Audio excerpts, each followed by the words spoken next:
आप मेरी शादी कराना चाहती हैं ना? ठीक है तो सुनो। मैं भाभी से शादी करना चाहता हूँ। चटाक। थप्पड़ की आवाज से कमरा गूंज गया। क्या बक रहा है विवेक? तेरा दिमाग तो खराब नहीं हो गया? भाभी है वो तेरी सगी भाभी। तेरे भाई की ब्याहता है वो और तू।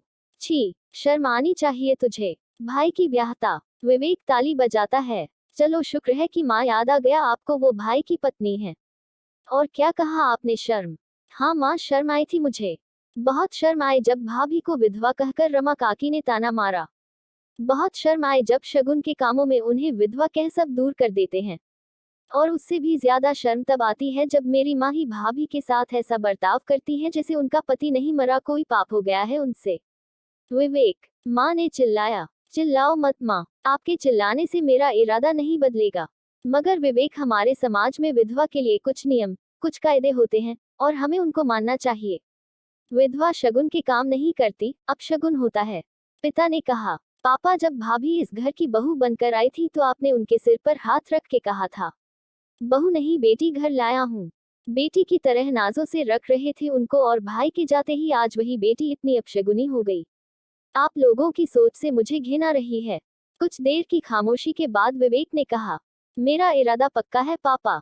ऐसा कहकर वह जाने लगा। तो ठीक है, आज से दिव्या को विधवा कहकर कोई नहीं पुकारेगा। और अगर किसी ने कहा तो मैं उसकी जबान खींच लूंगी। उसके साथ कोई भेदभाव नहीं किया जाएगा। मगर तू वही शादी करेगा जहां मैं कहूंगी। वाह माँ वाह, आप तो सौदा करने लगी। चलिए तो एक सौदा मैं करता हूँ। भाभी की दूसरी शादी होगी किसी अच्छे घर में एक सभ्य लड़के से। उनका भविष्य संवारने की कसम खाए माँ। तेरे सर की कसम बेटा, जैसा तू चाहेगा वैसा ही होगा। तो ठीक है, भाभी की शादी के बाद आप लोग जहाँ कहेंगे मैं वहाँ शादी करूंगा।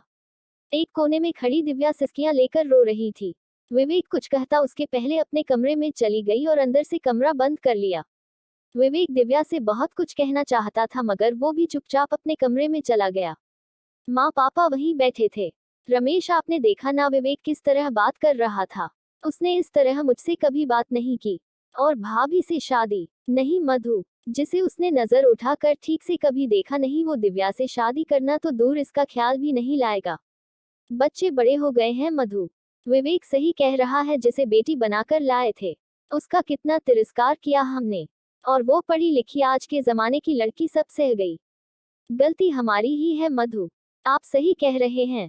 अर्पित के जाने के बाद मैंने जैसे दिव्या को कभी प्यार से देखा ही नहीं।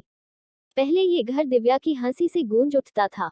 मैंने बस दिव्या का ही दिल नहीं दुखाया, मैंने अपने अर्पित का भी दिल दुखाया है। उठकर दिव्या के पास गई। दरवाजे को बजा के आवाज दी, दिव्या, बेटा दिव्या। दिव्या ने दरवाजा खोल दिया। हाँ माँ, बैठ मेरे पास।